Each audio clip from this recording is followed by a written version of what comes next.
Did you know you can redirect users to different pages depending on their device?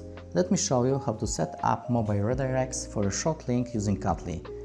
Open your Kotlin dashboard and find the short link you want to configure. Click the mobile redirects icon next to the link. This opens the mobile alternative linking settings. First, you can set a fallback URL for all other devices. This page will open if no specific device redirect is matched. Next, you can add a redirect for Android users. You can use a normal URL or a deep link to open content directly inside an app. You can also enable Google Play redirect if the app is not installed.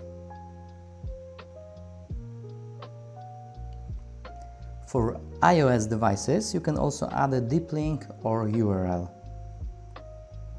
If the app is not installed, you can redirect users to the App Store. And the last, Windows mobile URL. Click Save to apply the mobile redirects. Now users will be redirected to different destinations depending on their device. This is perfect for apps, mobile campaigns and deep linking. Try it yourself at Kotlin.